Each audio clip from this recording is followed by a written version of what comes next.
ನಮ್ಮೆಲ್ಲರ 10ನೇ ತರಗತಿಯ ವಿದ್ಯಾರ್ಥಿ ಸಮೂಹಕ್ಕೆ ನಿಮ್ಮೆಲ್ಲರ ಅಚ್ಚುಮೆಚ್ಚಿನ परीक्षे यूट्यूब चैनल के हृदयपूर्ण स्वागत। हमारे सभी 10वीं कक्षा के प्रिय विद्यार्थी गण को परीक्षा चैनल की ओर से सबको दिल से हार्दिक स्वागत करता हूं। आज इस वीडियो के द्वारा 10वीं कक्षा के निबंध पाठ 8 इंटरनेट क्रांति के बारे में जानेंगे। मैं आपका TVM सर हिंदी अध्यापक ನಾನು ನಿಮ್ಮೆಲ್ಲರ ಹಿಂದಿ ಅಧ್ಯಾಪಕ TVM ನಿಮಗೆಲ್ಲ ಗೊತ್ತಿರುವಂತೆ ಈಗ ನಾವು ಮುಂದೆ ಹೋಗ್ತಾ ಏನಪ್ಪ ತಿಳಿಬಹುದು ಅಂದ್ರೆ हमारा विषय कौन सा है। और सब्जेक्ट नेम इज हिंदी। पाठ का नाम क्या है? पाठ का नाम इंटरनेट क्रांति। इंत अंतर्जालದ ಒಂದು ಕ್ರಾಂತಿ, इंटरनेट क्रांति का अर्थ क्या होता है? अंतर्जाल क्रांति ಅಂತೇಳಿ ನಾವು ತಿಳಿಬಹುದು। पाठ संख्या 8 which type of lesson this. इस पाठ की विधा है निबंध पाठ। विधा की रचना है। पाठ का नाम है इंटरनेट क्रांति। एक संकलित पाठांश है। ಇದು ಒಂದು ಸಂಗ್ರಹಿತ ಭಾಗದ ಪಾಠಾಂಶ ಆಗಿದೆ। अर्थात इस पाठ के लेखक नहीं है। लेखक के बारे में कुछ विचार भी नहीं है। ಯಾವುದೇ ವಿಚಾರ ಇಲ್ಲಿ ಲೇಖಕರ ಬಗ್ಗೆ ಇಲ್ಲ। किसी एक पुस्तिका से इस विषय को हमको चुनकर दिया गया है। ನಮಗೆ ಇಲ್ಲಿ ಆಯ್ದು ಕೊಟ್ಟಿದ್ದಾರೆ। ಯಾವುದೋ ಒಂದು ನಿಬಂಧಾತ್ಮಕ ಪಾಠದಿಂದ ನಮಗೆ ಇಲ್ಲಿ ಕೊಡಮಾಡಲಾಗಿದೆ। ಹಾಗಾಗಿ लेखक के बारे में कुछ विचार भी नहीं है, इसलिए उसकी ज़रूरत हमको इस पाठ के लिए नहीं चाहिए। ಈ ಪಾಠಕ್ಕೆ ನಮಗೆ ಲೇಖಕರ ಪರಿಚಯದ ಒಂದು ಅಗತ್ಯ ಇಲ್ಲ। ಹಾಗಾಗಿ ನಾವು ನೇರವಾಗಿ ಪಾಠದ ಒಂದು ವಿಷಯಾಂಶಕ್ಕೆ ಹೋಗೋಣ। निबंध शैली के साथ साथ इस पाठ को वार्तालाप शैली में भी दिया गया है। वार्तालाप शैली का मतलब क्या आता है? ಸಂಭಾಷಣಾ ಶೈಲಿಯಲ್ಲಿ ಕೂಡ ಅಂದರೆ ಕಾನ್ವರ್ಸೇಷನ್ ಟೈಪ್ ಈ ಲೆಸನ್ ಇಲ್ಲಿ ನಮಗೆ ಓದಬಹುದಾಗಿದೆ। ವಿದ್ಯಾರ್ಥಿಗಳು ಇಲ್ಲಿ ಚರ್ಚೆಯನ್ನು ಮಾಡ್ತಾ ಇರ್ತಕ್ಕಂಥ ಒಂದು ಸಂಗತಿಯನ್ನು ನಾವು ನೋಡ್ತೀವಿ। ಯಾರೊಂದಿಗೆ ಏನೆಲ್ಲ ಚರ್ಚೆಗಳಿಲ್ಲ ಆಗ್ತವೆ, किन किन अंशों के बारे में, विचार के बारे में यहाँ चर्चा ये है। इस पाठ का उद्देश्य क्या है? परिचय। इस पाठ का परिचय यहाँ दिया गया 2 वाक्य से हमको समझ में आएगा। देखिए, आज के संदर्भ में इंटरनेट क्रांति से होने वाले लाभ तथा हानि के बारे में छात्र जानकारी प्राप्त कर सकते हैं और सचेत रह सकते हैं। ಇವತ್ತಿನ ಸಂದರ್ಭದಲ್ಲಿ ಇಂಟರ್ನೆಟ್ನ ಒಂದು ಕ್ರಾಂತಿಯಿಂದ ಆಗಿರತಕ್ಕಂಥ ಒಂದು ಲಾಭ ಇರಬಹುದು ಅಥವಾ ಹಾನಿ ಇರಬಹುದು। लाभ के साथ साथ उसके पीछे से ही हानि भी प्रवेश होता है। ಲಾಭದ ಜೊತೆಯಲ್ಲಿ ಅದರ ಹಿಂದೆ ಹಾನಿ ಕೂಡ ಇರುತ್ತೆ ಅಂತೇಳಿ ನಾವು ಈ ಪಾಠದ ಮೂಲಕ ವಿದ್ಯಾರ್ಥಿಗಳಾದ ನಾವು ನೀವೆಲ್ಲ ತಿಳಿಬಹುದಾಗಿದೆ। उसके साथ हानि से होने वाली हमें क्या क्या नुकसान होता है, क्या क्या ಹಾನಿಯಾ है, ಏನೆಲ್ಲ ಒಂದು ಪ್ರಾಬ್ಲಮ್ಸ್ ಇದೆ ಅದರ ಬಗ್ಗೆನೂ ಕೂಡ ನಾವು ಅಲರ್ಟ್ ಆಗಬಹುದಾಗಿದೆ। ನೋಡಿ, ಇಂಟರ್ನೆಟನ್ನು ನಾವು ಇವತ್ತೆಲ್ಲ चिक्क वयस्सल्ले हमारे चैनल के सभी पाठों को देखने के लिए भी तुम्हें इंटरनेट की आवश्यकता है। इंटरनेट अगत्य ಇದೆ।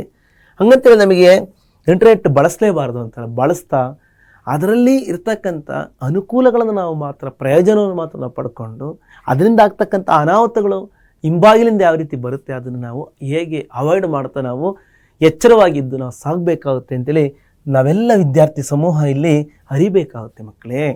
ओके, आगे की स्लाइड्स में हमें कई शब्दों का अर्थ भी जान लेने का है। यह 1 से 16 शब्दों का हिंदी अर्थ भी दिया गया है। इन शब्दों का अर्थ के साथ साथ कन्नड़ अर्थ भी और अंग्रेजी अर्थ भी ಈಗ ನಾವು ತಿಳಿಯೋಣ ಮಕ್ಕಳೇ। ओके, पहला शब्द क्या है? दायरा। दायरा का हिंदी अर्थ क्या है? क्षेत्र और सीमा है। क्षेत्र और सीमा है अर्थात बॉर्डर ಅಂದ್ರೆ ಎಲ್ಲೆ, ಗಡಿ, सीमे ಅಂತ करीಬಹುದು। सेकंड वर्ड है, दूसरा शब्द है तकनीकी का अर्थ क्या होता है? प्रौद्योगिकी। तकनीकी का अर्थ क्या होता है? प्रौद्योगिकी का मतलब टेक्नोलॉजी, तांत्रिकते। ओके, तांत्रिकते ಅಂತ ನಾವು ತಿಳಿಬಹುದು, ತಾಂತ್ರಿಕತೆ। ओके, तीसरा है नजरिया। नजरिए का अर्थ क्या होता है? दृष्टिकोण, दृष्टिकोण। विजन। चौथा है सुझाव का अर्थ क्या होता है? सलाह मीन्स सजेशन, सलहे। पांचवा है अनगिनत का अर्थ क्या होता है? असंख्य, असंख्य, अनकाउंटेबल, अगणित, असंख्य, ओके, अनकाउंटेबल। छठवा है खबर का अर्थ समाचार, न्यूज, ವಾರ್ತೆಗಳು, ವಾರ್ತೆ, ಸುದ್ದಿ। सातवां शब्द व्यय का अर्थ खर्च करना, खर्च ಮಾಡುವುದು। आठवां है सूचना, जानकारी, इंफॉर्मेशन, माहिती। नौवां शब्द टप पड़ना, बंद होना, टू क्लोज्ड, मुच्चिदा। 10वां है रकम मीन्स धनराशि, कैश। 11वां है खोज, शोध, अन्वेषण, हिंदी अर्थ, कन्नड़ में शोधने अथवा अन्वेषणे, टू रिसर्च इन इंग्लिश। 12वां शब्द है अभिलेख का अर्थ क्या होता है? लिखित विवरण, रिकॉर्ड, ओके, दाखले। 13वां शब्द यथावत, जैसे के वैसे, ಹೇಗಿದೆಯೋ ಹಾಗೆ। 14वां शब्द है पायरेसी का अर्थ, पायरेसी शब्द हिंदी का नहीं, यह अंग्रेजी शब्द है। चुराकर नकली प्रतियां बनाना, ಕದ್ದು ನಕಲು ಪ್ರತಿಗಳನ್ನು ಮಾಡ್ತಕ್ಕಂಥದ್ದು, ಅಂದರೆ ಡೂಪ್ಲಿಕೇಟ್ ಕಾಪೀಸನ್ನು ಮಾಡ್ತಕ್ಕಂಥದ್ದು। ಅಸಲಿಗೆ ಬದಲಾಗಿ ನಕಲಿ ಅಂದರೆ ಅದರ ತದ್ರೂಪವನ್ನು ಮಾಡ್ತಕ್ಕಂಥ ಒಂದು ರೀತಿಗೆ ನಾವು ಪೈರಸಿ ಅಂತ ನಾವು ಇಂಗ್ಲೀಷಲ್ಲಿ ಕರಿಬೋದು। ಒಂದು ವಿಡಿಯೋಗಳನ್ನಿರ್ಬೋದು, ಚಿತ್ರಗಳನ್ನಿರ್ಬೋದು, ವಿತೌಟ್ ಪರ್ಮಿಷನ್, ಸಂಬಂಧಪಟ್ಟವರಿಂದ, ಅದರ ಓನರಿಂದ ನಾವು ಕೇಳಿ ಪರ್ಮಿಷನ್ ಇಲ್ಲದೆ ನಾವು ಪಡೆತಕ್ಕಂಥ, ಕೇಳದಲೇ ಪಡೆತಕ್ಕಂಥ ಒಂದು ರೀತಿಗೆ ನಾವು ಪೈರಸಿ ಅಂತ ಕರಿಬೋದು। ಚಲನಚಿತ್ರಗಳನ್ನಿರ್ಬೋದು, ನಿಮಗೆಲ್ಲ ಗೊತ್ತಿದೆ, ಪೈರಸಿಯನ್ನು ತಡೆಯಿರಿ, ಚಿತ್ರಮಂದಿರದಲ್ಲಿ ಬಂದು ಸಿನಿಮಾ ನೋಡಿ ಅಂತೇಳಿ ನಿಮಗೆ ಸಿನಿಮಾಕ್ಕೆ ಹೋದಾಗ ನಿಮಗೆ ಅದೊಂದು ಲೈನನ್ನು ಕೂಡ ಅನೌನ್ಸ್ ಮಾಡ್ಬೋದು, ನಿಮಗೆ ಗೊತ್ತಿರುತ್ತೆ। पांचवा 15वां शब्द फ्रॉड, यह भी हिंदी का नहीं अंग्रेजी शब्द है। इसका अर्थ हिंदी में धोखा है, अंग्रेजी में इस तरह लिख सकते हैं, फ्रॉड मीन्स ವಂಚನೆ, ಮೋಸ ಅಂತೇಳಿ। 16वां शब्द क्या है? पॉश, पॉश का मतलब बंधन, फंद, कुಣಿಕೆ, ನೇಣು ಅಂತ ಕೂಡ ಕರಿಬಹುದು, बंधन ಅಂತ ಕರಿಬಹುದು। उसके बाद उन शब्दों को समझ लेने के बाद अब सीधा सा पाठ के विचार के अंतर्गत प्रवेश करने का है। पाठ का सारांश, पाठದ ಸಾರಾಂಶ, summary of the lesson in points, point wise ಈ ಪಾಠದ ಒಂದು ಸಾರಾಂಶವನ್ನು ನಾವು ತಿಳಿತಾ ಹೋಗೋಣ। ಓಕೆ, सारांश, summary in Hindi with Kannada, Hindi वाक्यांशों के साथ साथ कन्नड़ वाक्यांश भी तुम्हें कई स्लाइड्स में दर्शाया गया है, दिखाया गया है, ನಿಮಗೆ ತೋರಿಸಲಾಗಿದೆ। ಹಿಂದಿ ವಿವರಣೆ ಜೊತೆಯಲ್ಲಿ ಹಿಂದಿಯ ವಾಕ್ಯಾಂಶಗಳ ಜೊತೆಯಲ್ಲಿ ಕನ್ನಡ ವಾಕ್ಯಗಳನ್ನು ಕೂಡ ನಿಮಗೆ ಕೊಡಮಾಡಲಾಗಿದೆ। आदि मुख्यವಾಗಿ मुख्यतः हिंदी वाक्यों को पढ़कर समझ लीजिए, समझ लेने से तुम्हें परीक्षा में हिंदी में ही लिखना चाहिए, हिंदी वाक्य शब्दों के साथ ही उत्तर लिखने का है, इसलिए हिंदी सीखने की ओर अधिक ध्यान रखिए, ध्यान दे दीजिए। पहला अंश क्या है? आज का युग इंटरनेट युग है, बूढ़े बड़ों से लेकर छोटे बच्चों तक सब पर इस इंटरनेट क्रांति का असर पड़ा है। एक दिन रोहन स्कूल से लौटते ही इंटरनेट के संबंध में अपने दोस्तों के बीच हुई चर्चा के बारे में अपने बाबूजी से कहने लगा। ಇಲ್ಲಿ ನಾವು ಪಾಠದ ಮೊದಲನೇ ಪುಟದಲ್ಲಿ ಪ್ರಾರಂಭದಲ್ಲಿ ಇಂಟರ್ನೆಟ್ का ಪರಿಚಯ कराया गया है।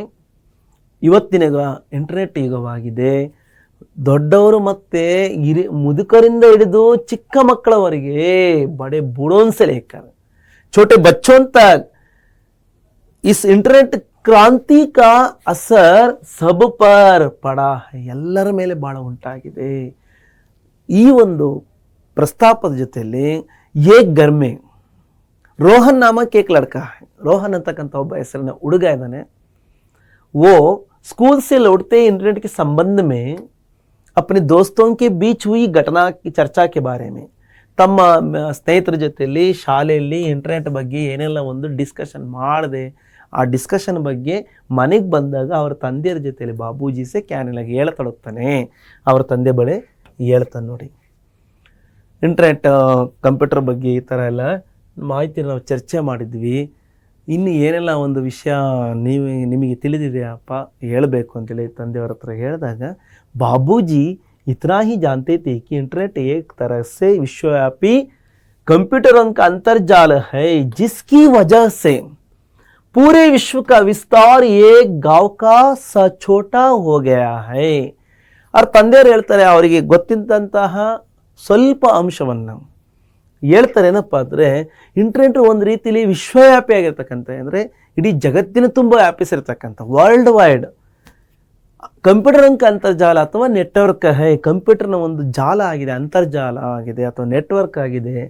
ಹಾಗಾಗಿ ಇಡೀ ವಿಶ್ವವನ್ನು ಇಡೀ ಬೃಹತ್ತಾಗಿ ನೋಡೋದ್ರ ಬದಲಾಗಿ ಒಂದು ಚಿಕ್ಕ ಹಳ್ಳಿಯ ರೂಪದಲ್ಲಿ ನಾವು ನೋಡ್ಬೋದು. ಇಡೀ ಪ್ರಪಂಚವನ್ನು ಈ ಇಂಟರ್ನೆಟ್ನ ಒಂದು ಸಾಧ್ಯತೆಯಿಂದ ನಾವು ಇಡೀ ಒಂದು ಸಮಸ್ತ ವಿಶ್ವವನ್ನು ನಾವು ಒಂದು ಚಿಕ್ಕ ಒಂದು ಹಳ್ಳಿಯ ರೂಪದಲ್ಲಿ ನಾವು ಅರ್ಥ ಮಾಡ್ಕೊಳ್ಬೋದು. ಅಷ್ಟರಲ್ಲಿ ಅಡಕಾಗಿದೆ ಅಂತೇಳಿ ಹೇಳ್ತಾ ಹೋಗ್ತಾರೆ. ಅವರೇ ಅಂಶ ಹೈ. तीसरा अंश है, इसलिए उन्होंने रोहन को सुझाव दिया कि वो अपने कंप्यूटर शिक्षक से पूछताछ करे.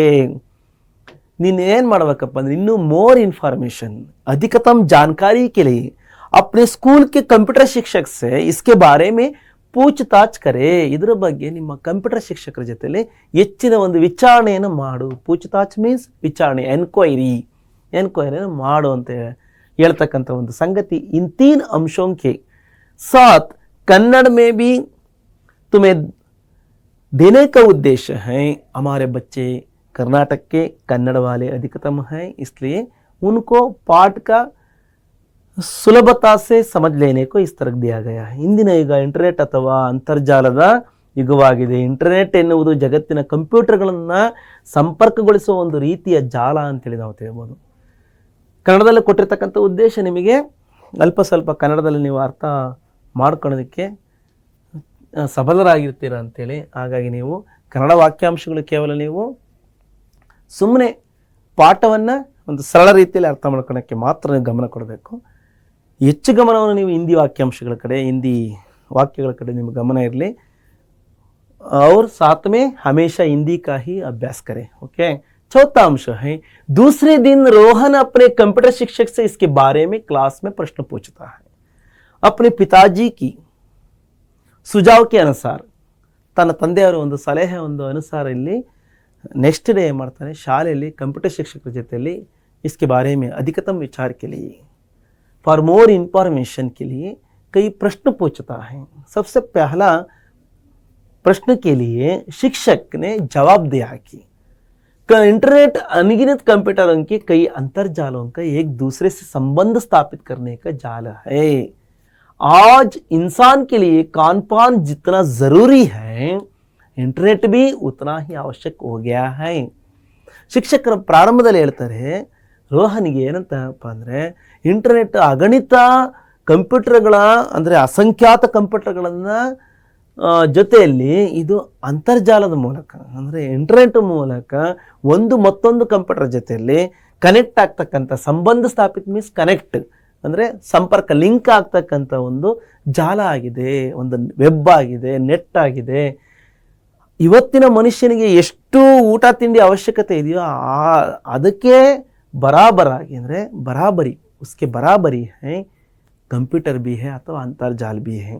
ಅಂದರೆ ಊಟ ತಿಂಡಿ ನಮಗೆ ಎಷ್ಟು ಅತ್ಯವಶ್ಯಕನೋ ಹಾಗೆ ಕಂಪ್ಯೂಟರ್ ಕೂಡ ಭಾಳ ಅಷ್ಟೇ ಅವಶ್ಯಕವಾಗಿ ನಮಗೆ ಇವತ್ತು ಮನುಷ್ಯನಿಗೆ ಪ್ರಾಮುಖ್ಯವಾಗಿದೆ. ಮತ್ತೊಂದು ಅಂಶ ಇಲ್ಲಿ ಶಿಕ್ಷಕ್ ಅಭಿ ಕೈ ವಿಚಾರಕ್ಕೂ ಬೋಲ್ತೆ ಜಾ ರಹೆ ಹೈ. ಮತ್ತೆ ಇನ್ನು ಕೆಲವು ವಿಚಾರಗಳನ್ನು ಹೇಳ್ತಾ ಹೋಗ್ತಾ ಇದ್ದಾರೆ ನೋಡಿ. कुछ साल पहले दूर रहते रिश्तेदार या दोस्तों को कोई खबर देनी पड़ती थी तो हमें चिट्ठी लिखनी पड़ती थी या दूरभाष का उपयोग करना पड़ता था. इससे समय और पैसे दोनों का अधिक व्यय होता था. ಅಂದರೆ ಶಿಕ್ಷಕರು ಮತ್ತೆ ಇಲ್ಲಿ ಹೇಳ್ತಾರೆ, ಕೆಲವು ವರ್ಷಗಳ ಮುಂದೆ ನಾವು ಸಂಬಂಧಿಕರಿಗಿರ್ಬೋದು ಮತ್ತು ಮಿತ್ರರಿಗಿರ್ಬೋದು ಏನಾದರೂ ಒಂದು ಸುದ್ದಿಯನ್ನು ಅಥವಾ ಸಮಾಚಾರವನ್ನು ಮುಟ್ಟಿಸಬೇಕು ಅಂದರೆ ನಾವು ಒಂದು ಪತ್ರವನ್ನು ಬರೀಬೇಕಾಯಿತು, ಅಥವಾ ಟೆಲಿಫೋನ್, ದೂರಭಾಷೆ ಮೀನ್ಸ್ ಟೆಲಿಫೋನನ್ನು ಬಳಸಬೇಕಾಗಿತ್ತು. ಇದರಿಂದ ಏನಾಗ್ತಿತ್ತಪ್ಪ ಅಂದರೆ ಪತ್ರ ತಲುಪೋದಕ್ಕೆ ಲೇಟ್ ಆಗ್ತಾಯಿತ್ತು, ಮತ್ತು ಸಮಯ ಹಿಡಿತಾ ಇತ್ತು, ಜೊತೆಗೆ ಹೆಚ್ಚು ಖರ್ಚಾಗ್ತಾಯಿತ್ತು. ಫೋನ್ ಮಾಡೋಕ್ಕೂ ಕೂಡ ದೂರವಾಣಿ ಬಿಲ್ ಅಂತಕ್ಕಂಥ ಜಾಸ್ತಿ ಆಗ್ತಾಯಿತ್ತು. ಎರಡೂ ಕೂಡ ಬಹಳ ಹೆಚ್ಚು ಖರ್ಚನ್ನು ತಾಣ್ತಾ ಇತ್ತು. ಲೇಕಿನ್ सातवां अंश में, लेकिन इंटरनेट द्वारा पल भर में बिना ज्यादा खर्च किए कोई भी विचार हो, स्थिर चित्र हो, वीडियो चित्र हो, दुनिया के किसी भी कोने में भेजना मुमकिन हो गया है. ಆದರೆ ಅಂತರ್ಜಾಲ ಅಂತಕ್ಕಂಥದ್ದು ಬಂದ ಸಲುವಾಗಿ ಇವತ್ತು ಕ್ಷಣ ಮಾತ್ರದಲ್ಲೇ ಇವತ್ತು ಹೆಚ್ಚು ಖರ್ಚಿಲ್ಲದೆ, ಅಂದರೆ ಜಾಸ್ತಿ ಖರ್ಚು ಮಾಡ್ದಲೇ ನಾವು ಇವತ್ತು ಕಡಿಮೆ ಖರ್ಚಿನಲ್ಲಿ ಅನೇಕ ವಿಚಾರಗಳನ್ನಿರ್ಬೋದು, ಒಂದು ವಿಡಿಯೋ ಚಿತ್ರಗಳನ್ನಿರ್ಬೋದು, ಅಥವಾ ಯಾವುದೇ ಒಂದು ಇಮೇಜಸ್ ಇರ್ಬೋದು, ನಾವು ಪ್ರಪಂಚದ ಯಾವುದೇ ಮೂಲೆಗೆ ನಾವು ಕಳಿಸೋಕ್ಕೆ ಇವತ್ತು ಸಾಧ್ಯ ಆಗಿದೆ ಅಂತೇಳಿ ನಾವು ಅರ್ಥ ಮಾಡ್ಕೋಬೋದು ಮಕ್ಕಳೇ. ನೋಡಿ, ಅಂತರ್ಜಾಲದ ಒಂದು ಬಳಕೆಯನ್ನು ನಾವು ಇಲ್ಲಿ ನೋಡ್ತೇವೆ. ನೀವು ಹೆಚ್ಚಿನ ಒಂದು ಡೀಟೇಲ್ ವಿವರಣೆಗೆ ನಮ್ಮ ಒಂದು ಮತ್ತೊಂದು ವಿಡಿಯೋವನ್ನು ಕೂಡ ನೀವು ಗಮನಿಸಬಹುದು. ಇಲ್ಲಿ ನಾನು ಸಂಕ್ಷಿಪ್ತವಾಗಿ ಫಾಸ್ಟಾಗಿ ಹೇಳ್ತಾ ಹೋಗ್ತೀನಿ. ಓಕೆ, तुम चाहो तो पूरे एक पुस्तकालय की किताबों के विषय को कम समय में कहीं भी बेच सकते हो. ನೀವು ಬಯಸಿದ್ದೆ ಆದರೆ ಒಂದು ಇಡೀ ಪುಸ್ತಕಾಲಯ ಲೈಬ್ರರಿಯಲ್ಲಿರ್ತಕ್ಕಂಥ ಅಷ್ಟು ಪುಸ್ತಕಗಳನ್ನು ನೀವು ಈ ಒಂದು ಅಂತರ್ಜಾಲದಲ್ಲಿ ನೀವು ಅಳವಡಿಸಿದ್ದೆ ಆದರೆ ಚಿಕ್ಕ ಒಂದು ಚಿಪ್ಪಲ್ಲಿ ಇದು ಅಡಕವಾಗಿರುತ್ತೆ. ಓಕೆ, ಅದರಲ್ಲೂ ಕೂಡ ನೀವು ಎಲ್ಲಿಗೆ ಬೇಕಾದರೂ ಕೂಡ ನೀವು ಅಂತರ್ಜಾಲದ ಮುಖಾಂತರ ಪುಸ್ತಕದ ಎಲ್ಲ ಅನೇಕ ಇನ್ಫಾರ್ಮೇಷನ್, ಇಡೀ ಬುಕ್ಸಿನ ಒಂದು ಗ್ರಂಥವನ್ನೇ ಕೂಡ ನಾವು ಮತ್ತೊಬ್ಬರಿಗೆ ಇಂಟರ್ನೆಟ್ ಮುಖಾಂತರ ನೀವು ಈ ಲೈಬ್ರರಿ ಅಂತೇಳಿ ಇರುತ್ತೆ, ಈ ಲೈಬ್ರರಿ ಮುಖಾಂತರ ನೀವು ಕಳಿಸ್ಬಹುದು. ಎಲೆಕ್ಟ್ರಾನಿಕ್ ಲೈಬ್ರರಿ ಅಂತೇಳಿ. ಇಂಟರ್ನೆಟ್ ಆಧುನಿಕ ಜೀವನ ಶೈಲಿ ಕಾ ಮಹತ್ವಪೂರ್ಣ ಅಂಗ ಬನ್ ಗಯಾ ಹೈ. ಅಂತರ್ಜಾಲ ಅಂತಕ್ಕಂಥದ್ದು ಇವತ್ತಿನ ಒಂದು ಮಾಡರ್ನ್ ಲೈಫ್ ಸ್ಟೈಲ್ನ ಒಂದು ಇಂಪಾರ್ಟೆಂಟ್ ಪಾರ್ಟ್ ಕೂಡ ಆಗಿದೆ ಅಂತೇಳಿ ನಾವು ತಿಳಿತಾ ಹೋದಾಗ ಕನ್ನಡದಲ್ಲಿ ನಾವು ಅರ್ಥ ಮಾಡ್ಕೊಳ್ಳೋದೇನಪ್ಪ ಅಂದರೆ, ಇಂದು ಇಂಟರ್ನೆಟ್ ಅಥವಾ ಅಂತರ್ಜಾಲವು ಮನುಕುಲಕ್ಕೆ ಅತ್ಯಗತ್ಯವಾಗಿದೆ. ಹೆಚ್ಚು ಹಣದ ಖರ್ಚಿಲ್ಲದೆ ಅಂತರ್ಜಾಲದ ಮೂಲಕ ವಿಶ್ವದ ಪ್ರತಿಯೊಬ್ಬರೂ ಇತ್ತೀಚಿನ ಯಾವುದೇ ಸುದ್ದಿಯನ್ನಿರ್ಬೋದು, ಚಿತ್ರಗಳನ್ನಿರ್ಬೋದು, ವಿಡಿಯೋಗಳನ್ನು ಪಡೆಯಬಹುದು ಅಥವಾ ಕಳಿಸ್ಬೋದು. ಅಂತರ್ಜಾಲವು ಇವತ್ತು ಇಂದಿನ ಒಂದು ತಾಂತ್ರಿಕ ಜೀವನ ಶೈಲಿಯ ಅವಿಭಾಜ್ಯ ಅಂಗ ಅಂತೇಳಿ ನಾವು ತಿಳಿಬಹುದು ಮಕ್ಕಳೇ. ನೋಡಿ, ಡೈಲಿ ನ್ಯೂಸ್ ಪೇಪರ್ ಕೂಡ ಓದ್ಬೋದು. ಮತ್ತು ಇವೆಲ್ಲ ಇದ್ರ ಬಗ್ಗೆ ನಾವು ಇನ್ನೂ ಕೆಲವೊಂದು ಅಂಶಗಳನ್ನ ನಾವು ತಿಳಿತಾ ಹೋಗೋದಾದರೆ, ಜನಸಂಚಾರ ಮಾಧ್ಯಮ ಇಲ್ಲಿ ಏನೆಲ್ಲ ಒಂದು ಜನಸಂಪರ್ಕ ಮಾಧ್ಯಮಗಳು ಅಂದರೆ ಇದಾವೆ. ಸಮೂಹ ಮಾಧ್ಯಮಗಳು, ಮಾಸ್ ಕಮ್ಯುನಿकेशंस ಅಂತ ನಾವು ಕರಿತೀವಲ್ವಾ. एक टिप्पणी भी है पाठ के अंत में शब्दार्थ के बाद. वो टिप्पणी संचार माध्यम के बारे में समाचार पत्र, न्यूज़पेपर्स, पत्रिकाएं, दूरभाष, दूरदर्शन, इंटरनेट आदि साधन जिनका उपयोग सूचनाओं के संदेशवन के लिए किया जाता है. ಅವುಗಳ ಒಂದು ಉಪಯೋಗವನ್ನು ನಾವು ಸಮಾಚಾರ ಪತ್ರಿಕೆಗಳನ್ನಿರ್ಬೋದು, ಟೆಲಿಫೋನ್ ಇರ್ಬೋದು, ದೂರದರ್ಶನ ಇರ್ಬೋದು ಮತ್ತು ಇಂಟರ್ನೆಟ್ ಇರ್ಬೋದು, ಇವುಗಳನ್ನೆಲ್ಲ ಒಟ್ಟಾರೆ ಸೇರಿಸಿ ನಾವು ಜನಸಂಚಾರ ಮಾಧ್ಯಮ ಅಂತೇಳಿ ನಾವು ಕರಿಬಹುದು. ಸಂಪರ್ಕ ಮಾಧ್ಯಮಗಳು, ಕಮ್ಯುನಿಕೇಷನ್ ಮೀಡಿಯಾಸ್ ಅಂತ ಕೂಡ ನಾವು ಕರಿಬಹುದು. ಓಕೆ, ಹಾಗೆ ನಾವು ಮುಂದೆ ಹೋಗ್ತಾ ಇನ್ನೊಂದು ಪಾಯಿಂಟನ್ನು ಗಮನಿಸೋದಾದರೆ, ಶಿಕ್ಷಕ್ ಅಭಿ इंटरनेट के बारे में इस प्रकार बोलते हैं कि इंटरनेट द्वारा घर बैठे बैठे खरीदारी कर सकते हैं. ಮನೇಲಿ ಕೂತ್ಕೊಂಡೆ ನಾವು ಅನೇಕ ವಸ್ತುಗಳನ್ನು ನಾವು ಕೊಂಡ್ಕೋಬಹುದು. कोई भी बिल भर सकते हैं. इससे दुकान जाने और लाइन में घंटों घंटा खड़े रहने का समय बच सकता है. इंटरनेट बैंकिंग द्वारा दुनिया की किसी भी जगह पर चाहे जितनी भी रकम भेजी जा सकती है. ನಾವು ಇಂಟರ್ನೆಟ್ ಮುಖಾಂತರ ಮತ್ತೊಂದು ಇಲ್ಲಿ ಅನುಕೂಲ ಇದೆ. ಇಲ್ಲಿ ಕೇವಲ ರೋಹನ್ ಮಾತ್ರ ಇಲ್ಲ, ರೋಹನ್ ಜೊತೆಯಲ್ಲಿ ಇಲ್ಲಿ ಅವನ ಮಿತ್ರರು ಕೂಡ ಬಂದಿದ್ದಾರೆ ಅಲ್ಲವರ. ಅಜಿತ್ತು ಮತ್ತು ನೇಹ, ಆಮೋದು, ಆದೇಶು ಇವರೆಲ್ಲ ಬರ್ತಾರೆ, ಅಂಜಲಿ. ಓಕೆ, ಇಂಟರ್ನೆಟ್ ಮೂಲಕ ನಾವು ಮನೆಯಲ್ಲೇ ಕೂತ್ಕೊಂಡು ಖರೀದಿಸ್ಬೋದು, ಯಾವುದೇ ಒಂದು ಬಿಲ್ಲನ್ನು ಪೇ ಮಾಡ್ಬೋದು. ಜೊತೆಗೆ ಮೊದಲಾಗೆ ಯಾವುದೇ ಒಂದು ಅಂಗಡಿಗೆ ಹೋಗಿ ಲೈನಾಗಿ ನಿಂತ್ಕೊಂಡು ಗಂಟೆಗಟ್ಟಲೆ ಕಾಯ್ತಕ್ಕಂಥ ಅವಶ್ಯಕತೆ ಇಲ್ಲ. ಇವತ್ತು ಬ್ಯಾಂಕಿಗೆ ಕೂಡ ಹೋಗಿ ನಾವು ಸಮಯವನ್ನು ಕಳೆತಕ್ಕಂಥ ಅವಶ್ಯಕತೆ ಇಲ್ಲ. ನಾವು ಮನೆಯಲ್ಲೇ ಕೂಡ ಏನಪ್ಪ ಅಂದರೆ ಇಂಟರ್ನೆಟ್ ಬ್ಯಾಂಕಿಂಗನ್ನು ನಾವು ಬಳಸ್ಬೋದು. ಇಂಟರ್ನೆಟ್ ಬ್ಯಾಂಕಿಂಗ್ ಮೂಲಕ ನಾವು ಯಾವುದೇ ಸ್ಥಳಕ್ಕೆ ಯಾರಿಗಾದರೂ ಕೂಡ ನಾವು ಹಣವನ್ನು ಕೂಡ ನಾವು ಕಳಿಸ್ಬೋದು. ರಕಮ್ ಮೀನ್ಸ್ ಕ್ಯಾಶನ್ನು, ಮೊತ್ತವನ್ನು ನಾವು ಕಳಿಸ್ಬೋದು. ಅಂತರ್ಜಾಲದ ಮೂಲಕ ನಾವು ಮನೆಯಲ್ಲಿ ಕುಳಿತೇ ವಸ್ತುಗಳನ್ನು ಖರೀದಿಸ್ಬೋದು ಹಾಗೂ ನಮ್ಮ ಬಿಲ್ಗಳನ್ನು ಕೂಡ ನಾವು ಪಾವತಿಸ್ಬೋದು. ಯಾವುದೇ ಒಂದು ಪಾವತಿಗಳಿರ್ತವೆ ಅವನ್ನು ಪಾವತಿಸ್ಬೋದು. ಇದರಿಂದಾಗಿ ಸಮಯ ಕೂಡ ಉಳಿಯುತ್ತೆ. ಮತ್ತೊಂದು ಕನ್ನಡಾಂಶ ಇಲ್ಲೇನಪ್ಪ ಅಂದರೆ, ಇಂಟರ್ನೆಟ್ ಬ್ಯಾಂಕಿಂಗ್ನಿಂದಾಗಿ ನಾವು ವಿಶ್ವದ ಯಾವುದೇ ಮೂಲೆಗೆ ಹಣವನ್ನು ನಾವು ಕಳಿಸಬಹುದು. ಇಷ್ಟು ವಿಷಯನ ನಾವು ತಿಳಿತಾ ಇನ್ನು ನಾವು ಈ ಪಾಠದಲ್ಲಿ ಇನ್ನೆಲ್ಲ ಇನ್ನು ಏನೆಲ್ಲ ಒಂದು ಚರ್ಚೆ ಇದೆ. ಮತ್ತೊಬ್ಬ ಇಲ್ಲಿ ವಿದ್ಯಾರ್ಥಿ ರೋಹನ್ ಫ್ರೆಂಡು ಕೇಳಿದಾಗ ಶಿಕ್ಷಕರು ಮತ್ತೆ ಹೇಳ್ತಾರೆ ವಿಡಿयो कॉन्फ्रेंस ಬಗ್ಗೆ. वीडियो कॉन्फ्रेंस द्वारा एक जगह बैठकर दुनिया के कई देशों के प्रतिनिधियों के साथ 8-10 दूरदर्शन के पर्दे पर चर्चा कर सकते हैं. एक ही कमरे में बैठकर विभिन्न देशों में रहने वाले लोगों के साथ विचार विनिमय कर सकते हैं. ಅಂದರೆ ವಿಡಿಯೋ ಕಾನ್ಫರೆನ್ಸ್ ಅಂತಕ್ಕಂಥ ಒಂದು ಆಪ್ಷನ್ ಕೂಡ ಇಂಟರ್ನೆಟ್ ಮುಖಾಂತರ ನಮಗೆ ದೊರೆಯುತ್ತೆ. ಆ ಒಂದು ವಿಡಿಯೋ ಕಾನ್ಫರೆನ್ಸ್ನ ಮುಖಾಂತರ ನಾವು ಒಂದು ಸ್ಥಳದಲ್ಲಿ ಕೂತ್ಕೊಂಡು, ಒಂದು ಕೋಣೆಯಲ್ಲಿ ಕೂತ್ಕೊಂಡು ನಾವು ಪ್ರಪಂಚದ ಯಾವುದೇ ಮೂಲೆಯಲ್ಲಿ ಅಥವಾ ಯಾವುದೇ ದೇಶದಲ್ಲಿರ್ತಕ್ಕಂಥ ಅನೇಕ ಒಂದು ಡೆಲಿಗೇಟ್ಸ್ ಜೊತೆಯಲ್ಲಿ, ಪ್ರತಿನಿಧಿಗಳ ಜೊತೆಯಲ್ಲಿ 8 ಜನಗಳ ಜೊತೆಯಲ್ಲಿ, ಒಬ್ಬರು ಇಬ್ಬರು ಜೊತೆಯಲ್ಲ 8 ಜನಗಳು ಏಕಕಾಲದಲ್ಲಿ ಒಂದು ಸ್ಕ್ರೀನಲ್ಲಿ ಅವರು ಯಾವುದೇ ಒಂದು ಮೀಟಿಂಗನ್ನು ಕೂಡ ಮಾಡ್ಬೋದು. ಯಾವುದೇ ಒಂದು ಮೀಟಿಂಗ್ ಬಗ್ಗೆ ನಾವು ಚರ್ಚೆ ಗೂಗಲ್ ಮೀಟ್ ಇರ್ಬೋದು, ನೀವೆಲ್ಲ ಕೇಳಿದ್ದೀರ ಗೂಗಲ್ ಮೀಟು, ಮತ್ತು ಇನ್ನು ಅನೇಕ ಒಂದು ಕ್ಲಬ್ಗಳಿದಾವಲ್ವಾ, ಅವುಗಳ ಮುಖಾಂತರ ನಾವು ಮತ್ತು ಆ ಕ್ಯಾಮ್ರಾದಲ್ಲಿ ನಾವು ಎಲ್ಲಿದ್ದಾರೆ ಆ ವ್ಯಕ್ತಿಗಳ ಮುಖವನ್ನು ಕೂಡ ನೋಡ್ಬೋದು. ಅಲ್ಲಿರ್ತಕ್ಕಂಥ ಜನಗಳ ಅನೇಕ ವಿಚಾರಗಳನ್ನು ನಾವು ಡಿಸ್ಕಸ್ ಮಾಡ್ಬೋದು. ವಿಡಿಯೋ ಕಾನ್ಫರೆನ್ಸ್ ಮೂಲಕ ವಿಶ್ವದ ಇನ್ನೊಂದು ಭಾಗದಲ್ಲಿರುವ ಇತರರೊಂದಿಗೆ ನಾವು ಯಾವುದೇ ಚರ್ಚೆ ನಡೆಸೋಕ್ಕೆ ಸಾಧ್ಯ ಇದೆ ಅಂತ ನಾವು ಅರ್ಥ ಮಾಡ್ಕೊಂಡ್ವಿ. ಹಾಗೆ ಅಂಜಲಿ ಇಲ್ಲಿ ಒಂದು ಪ್ರಶ್ನೆಯನ್ನು ಶಿಕ್ಷಕರಿಗೆ ಕೇಳ್ತಾಳೆ.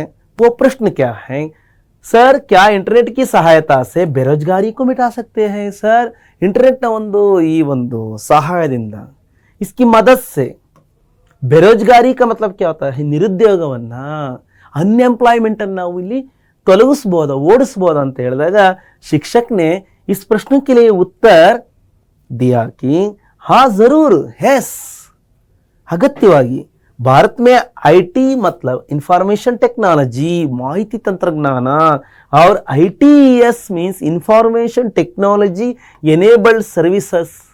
ಈ ಎರಡು ಏನು ಅಂತರ್ಜಾಲದ ಒಂದು ಪ್ರವರ್ತಿತ ಸಂಸ್ಥೆಗಳಿದಾವಲ್ವ, इन संस्थाओं का प्रवेश इंटरनेट से संभव है.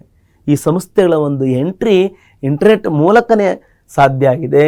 इनसे अनगिनत लोगों को रोजगार मिला है और सिर्फ हमारे देश में ही नहीं कई देशों की आर्थिक स्थिति में भी सुधार हुआ है. ಇದರಿಂದ ಅನೇಕ ಜನಗಳಿಗೆ ಉದ್ಯೋಗ ಸಿಕ್ಕಿದೆ. ನಮ್ಮ ದೇಶಕ್ಕೆ ಮಾತ್ರ ಅಲ್ಲ, ಇಡೀ ಪ್ರಪಂಚದ ಎಲ್ಲ ಅನೇಕ ದೇಶಗಳ ಒಂದು ಎಕನಾಮಿಕ್ ಪೊಸಿಷನ್ ಅಥವಾ ಎಕನಾಮಿಕ್ ಕಂಡೀಷನ್ ಅಂತಕ್ಕಂಥದ್ದು ಭಾಳ ಸುಧಾರಣೆ ಆಗಿದೆ, ಒಂದು ರೀತಿಯಲ್ಲಿ ಡೆವಲಪ್ ಆಗಿದೆ ಅಂತ ನಾವು ತಿಳಿಬೋದು. ಮಕ್ಕಳೇ ನೋಡಿ, ಇಲ್ಲಿ ನಾವು ಕಾಣ್ತಾ ಇದ್ದೀವಿ, ನಾವು ಇಂಟರ್ನೆಟ್ ನಮ್ಮ ಸಹಾಯದಿಂದ ನಾವು ಏನು ಮಾಡ್ತೀವಪ್ಪ ಅಂದರೆ ಕಂಪ್ಯೂಟರ್ನ ಪರದೆಯಲ್ಲಿ ನಾವು ಇಲ್ಲಿ ಕಂಪ್ಯೂಟರ್ನ ಪರದೆಯಲ್ಲಿ ನಾವು ಇಲ್ಲಿ 4 ಜನ ಮಾತಾಡ್ತಾ ಇರೋದನ್ನು ನಾವು ನೋಡ್ತಾ ಇದ್ದೀವಿ ಅಲ್ವಾ. ಬೇರೆ ಬೇರೆ ಕಡೆ ಇರ್ತಕ್ಕಂಥವ್ರು ಮುಖಾಮುಖಿಯಾಗಿದ್ದಾರೆ. टिप्पणी ITES के बारे में, इंफॉर्मेशन टेक्नोलॉजी एनेबल्ड सर्विस का विस्तृत रूप क्या है अथवा अर्थ क्या है? सूचना प्रौद्योगिकी द्वारा संभाव्य सेवा है. ಮಾಹಿತಿ ತಂತ್ರಜ್ಞಾನದ ಮೂಲಕ ದೊರೆತಕ್ಕಂಥ ಸೇವೆಗಳ ಸರ್ವಿಸಸ್ ಏನಲ್ಲ ಅಂದರೆ सूचना प्रौद्योगिकी के द्वारा प्राप्त कराई जाने वाली सेवाएं. ಮಾಹಿತಿ ತಂತ್ರಜ್ಞಾನದ ಮೂಲಕ ಪಡೆದುಕೊಳ್ಳತಕ್ಕಂಥ ಅನೇಕ ಸೇವೆಗಳ ಸರ್ವಿಸಸ್ ಜೈಸೆ ಉದಾಹರಣೆ के लिए BPO, ಬಿಸ್ನೆಸ್ ಪ್ರೊಸೆಸ್ ಔಟ್ಸೋರ್ಸಿಂಗ್ ಅಂತ ನಾವು ಕರೀಬಹುದು.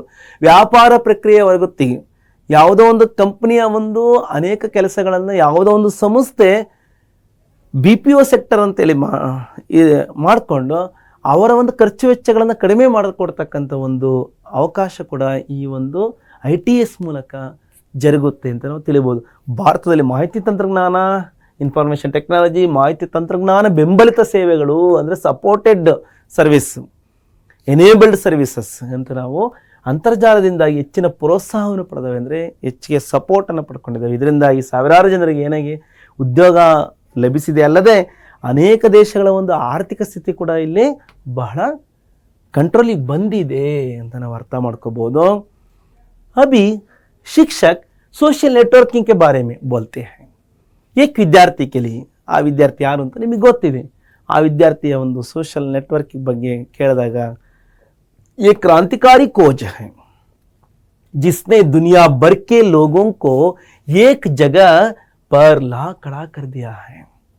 ಈ ಒಂದು ಸೋಷಿಯಲ್ ನೆಟ್ವರ್ಕಿಂಗ್ ಅಂತಕ್ಕಂಥದ್ದು, ಸಾಮಾಜಿಕ ಜಾಲ ಅಂತಕ್ಕಂಥದ್ದು ಇವತ್ತು ಅನೇಕ ಕ್ರಾಂತಿಪೂರ್ಣವಾದ ಒಂದು ಸಂಶೋಧನೆ ಆಗಿದೆ, ಕ್ರಾಂತಿಕಾರಿ ಒಂದು ಸಂಶೋಧನೆ ಆಗಿದೆ. ಇದರಿಂದ ಜಗತ್ತಿನ ತುಂಬೆಲ್ಲ ಜನಗಳು ಒಂದೇ ಸ್ಥಳದಲ್ಲಿ ಬಂದು ಲ್ಯಾಂಡ್ ಆಗಿದ್ದಾರೆ. सोशल नेटवर्किंग के कई साइट्स है जैसे Facebook, Orkut, Twitter, LinkedIn. Facebook, Orkut, Twitter, LinkedIn ಇರ್ಬೋದು, ಟೆಲಿಗ್ರಾಮ್ ಇರ್ಬೋದು, ಯೂಟ್ಯೂಬ್ ಇರ್ಬೋದು, ಮತ್ತು ಇನ್ಸ್ಟಾಗ್ರಾಮ್ ಇರ್ಬೋದು, ಪಿಂಟ್ರೆಸ್ಟ್ ಇರ್ಬೋದು. ಇವೆಲ್ಲ ನಮಗೆ ಇವತ್ತು ಎಲ್ಲ ಅವಕಾಶ ನಮಗೆ ಈ ಇಂಟರ್ನೆಟ್ ಮುಖಾಂತರ ನಮಗೆ ಅನೇಕ ಒಂದು ಅಂತರ್ಜಾಲ ತಾಣಗಳು ನಮಗೆ ಲಭ್ಯ ಇದೆ. इन साइटों के कारण देश विदेश के लोगों की रहन सहन, वेशभूषा, खान पान के अलावा ಜನಗಳ ಒಂದು ಇರುವಿಕೆ, ಅವರ ಒಂದು ಇರ್ತಕ್ಕಂಥ ಒಂದು ಸ್ಥಳ, ಲೊಕೇಶನ್ ಜೊತೆಗೆ ಅವರ ಒಂದು ಉಡುಗೆ ತೊಡುಗೆಗಳು, ವೇಷಭೂಷ, ಡ್ರೆಸ್ಸಸ್, और खान पान, उनके खाने के पीने की प्रक्रिया के बारे में भी. उसके अलावा ಸಂಸ್ಕೃತಿ, ಕಲಾ, ಕಲ್ಚರ್ ಇರ್ಬೋದು, ಅವರ ಒಂದು ಹಾರ್ಟ್ ಇರ್ಬೋದು, ಅವುಗಳ ಒಂದು ಪ್ರಭಾವ ಶೀಘ್ರಾತಿ ಶೀಘ್ರ ಬಹುಶೀಘ್ರವಾಗಿ ಹಮಾರೆ ಸಮಾಜ पर पड़ रहा, ನಮ್ಮ ಸಮಾಜದ ಮೇಲೆ ಉಂಟಾಗ್ತಾ ಇದೆ. इतना ही नहीं, भारत जैसे प्रगतिशील राष्ट्र ई गवर्नेंस मतलब ई प्रशासन द्वारा बदलाव लाने की कोशिश कर रहे हैं. ಇಷ್ಟು ಮಾತ್ರ ಅಲ್ಲ, ಈ ಒಂದು ಅಭಿವೃದ್ಧಿಶೀಲ ರಾಷ್ಟ್ರವಾಗಿರ್ತಕ್ಕಂಥ ಭಾರತ ಈ ಗವರ್ನೆನ್ಸ್ ಅಂತಕ್ಕಂಥ ಒಂದು ಅಂದರೆ ಈ ಪ್ರಶಾಸನ್ ಅಂದರೆ ತಾಂತ್ರಿಕ ಆಡಳಿತ, ಎಲ್ಲ ಮಾಹಿತಿ ತಂತ್ರಜ್ಞಾನದ ಒಂದು ಸಪೋರ್ಟಲ್ಲಿ ನಡೀತಕ್ಕಂಥ ಒಂದು ಎಲೆಕ್ಟ್ರಾನಿಕ್ ಗವರ್ನೆನ್ಸ್ ಅಂತೇಳಿ ಈ ಪ್ರಶಾಸನ ಒಂದು ಅಳವಡಿಕೆಯಿಂದ ಆಡಳಿತವನ್ನು ಬಹಳ ಸರಳವಾಗಿ ಮತ್ತು ವೇಗವಾಗಿ ಮಾಡೋದಕ್ಕೆ ಒಂದು ದಾರಿ ಆಗುತ್ತೆ ಅಂತೇಳಿ ಆ ಒಂದು ಪ್ರಯತ್ನದಲ್ಲೂ ಕೂಡ ಇವತ್ತು ನಮ್ಮ ಇಂಡಿಯಾ ಗೌರ್ಮೆಂಟ್ ಕೂಡ ದಾಪುಗಾಲನ್ನೇ ಇಟ್ಟಿದೆ. ಈ ಗವರ್ನೆನ್ಸನ್ನು ನಾವೊಂದು ಅರ್ಥ ನಾವು ಮುಂದಿನ ಒಂದು ಸ್ಲೈಡ್ಸಲ್ಲಿ ನಾವು ತಿಳಿಯೋದಾದರೆ ಕನ್ನಡದಲ್ಲಿ ಮೊದಲು ನಾವು ಇನ್ನು ಕೆಲವೊಂದು ಅಂಶವನ್ನು ಅರ್ಥ ಮಾಡ್ಕೊಳ್ಳೋಣ. ಈಗೆಲ್ಲ ಏನು ಹಿಂದಿಲ್ಲಿ ನಾವು ಚರ್ಚಿಸಿರ್ತಕ್ಕಂಥದ್ದು ಸೋಷಿಯಲ್ ನೆಟ್ವರ್ಕಿಂಗ್ ಒಂದು ಕ್ರಾಂತಿಕಾರವಾದ ಆವಿಷ್ಕಾರವಾಗಿದೆ. ಇಂದು ಫೇಸ್ಬುಕ್ಕು, ಆರ್ಕುಟ್ಟು, ಟ್ವಿಟರ್, ಲಿಂಕ್ಡ್ಇನ್ ಮುಂತಾದ ಅನೇಕ ಸಾಮಾಜಿಕ ಜಾಲತಾಣಗಳಿದ್ದಾವೆ. ಇವೆಲ್ಲವುಗಳಿಂದಾಗಿ ನಾವು ವಿವಿಧ ದೇಶಗಳ ಆಹಾರ ಪದ್ಧತಿಯನ್ನಿರ್ಬೋದು, ವೇಷಭೂಷಣಗಳ ಅಭ್ಯಾಸಗಳು, ಕಲೆ, ಸಂಸ್ಕೃತಿ ಮುಂತಾದವುಗಳನ್ನು ನಾವು ಅರಿಬಹುದು.